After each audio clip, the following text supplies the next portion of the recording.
जे संघर्ष आता चालू आहे मराठा आरक्षणाबाबत आपण काय बोलू? सुरुवातीपासून आत्तापर्यंत मराठा आरक्षणाला आपण पाठिंबा दिलेलाच आहे.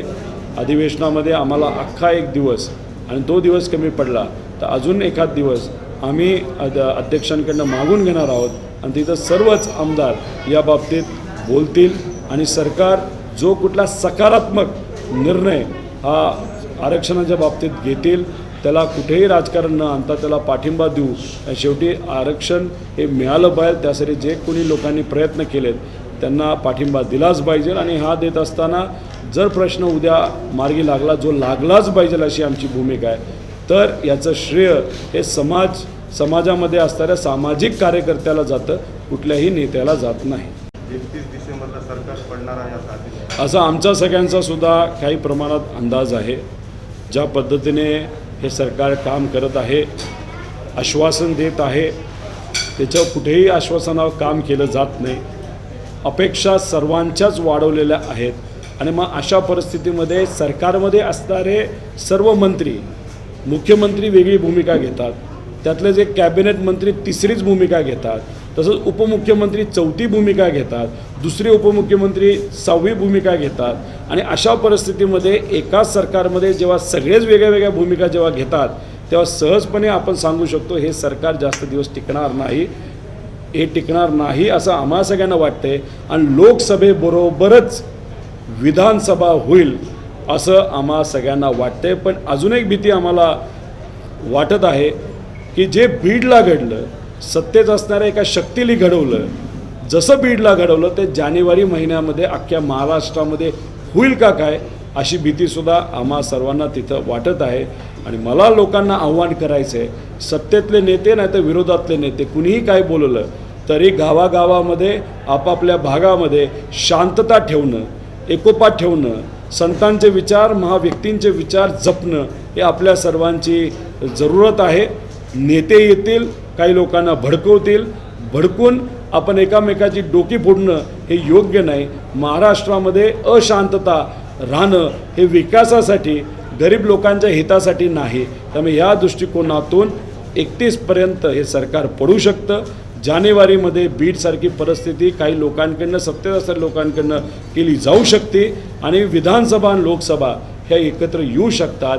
कारण काही अधिकाऱ्यांशी बोलल्यानंतर असं कळत आहे की तयारी लोकसभा आणि विधानसभेची एकत्रित घेण्याची अधिकाऱ्याच्या लेवलला सुरू झालेली आहे. त्यामुळे काहीतरी या राज्यामध्ये सत्तेत असणाऱ्या लोकांकडनं असं काहीतरी शिस्त आहे ते महाराष्ट्राच्या हिताचं नसणार आहे.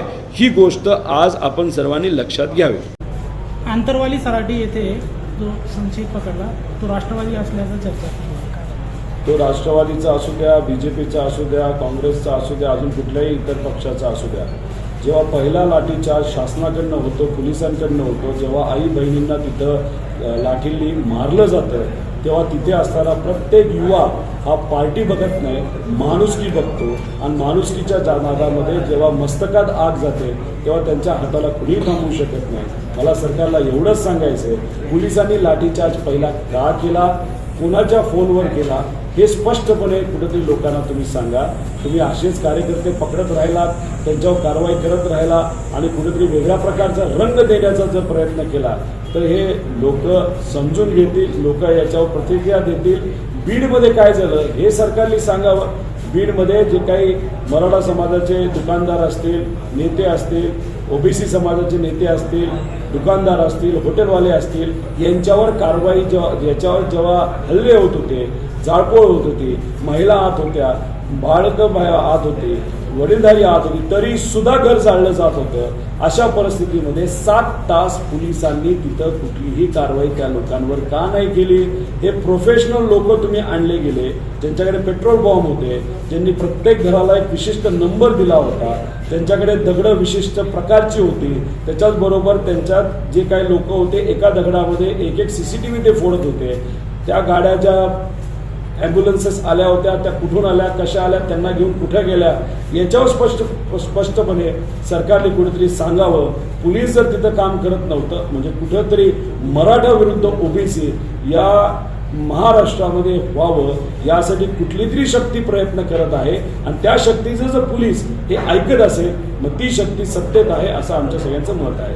आणि तिथं सुद्धा त्या प्रोफेशनल लोकांवर जे दगडफेक करत होते, जाळपोळ करत होते, त्यांच्यावर सरकारकडनं आणि पोलिसांकडनं कारवाई झाली नाही.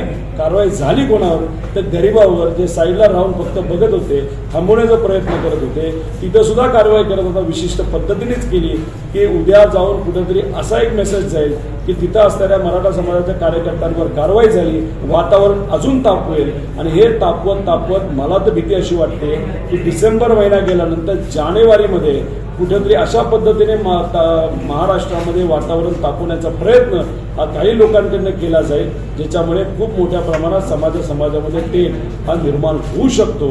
या सगळ्या गोष्टीकडे बघत राजकारण बाजूला ठेवून महाराष्ट्राचं हित मनामध्ये ठेवून कुठेही द्वेष कोणाही समाजाच्या मनामध्ये येणार नाही याची दक्षता ही विरोधातल्या नेत्यांनी सुद्धा घेतली पाहिजे, कार्यकर्त्यांनी घेतली पाहिजे, समाज सुधारकांनी सुद्धा घेतली पाहिजे आणि सत्तेत असणाऱ्या सर्व नेत्यांनी सुद्धा घेतली पाहिजे असं आमच्या सगळ्यांचं मत आहे.